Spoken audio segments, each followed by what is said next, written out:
This week, President Obama and former Presidents Clinton, Carter, and George W. Bush will go to the LBJ Library in Austin to mark the 50th anniversary of the Civil Rights Act, the most important piece of civil rights legislation since Reconstruction.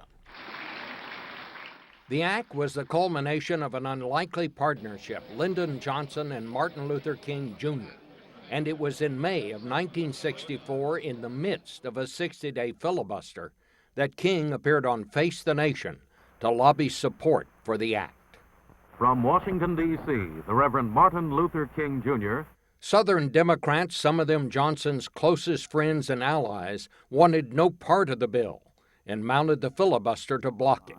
King was clearly worried. We find now that the forces of darkness are much more active, zealous, and conscientious and determined than the forces of light. His message that Sunday was one of simple logic.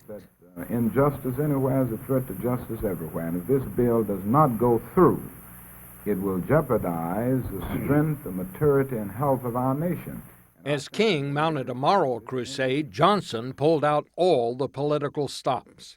He spoke out, he cajoled, negotiated, threatened, made deals, and most importantly, made an ally of Senate Republican leader Everett Dirksen. When the bill finally passed, Johnson insisted on signing it at the Capitol rather than the White House, because, he said, some who voted for it would be defeated in the next election, and he owed it to them. Let us lay aside irrelevant differences and make our nation whole.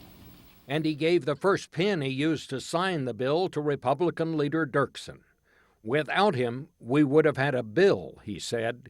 With him, we passed a law.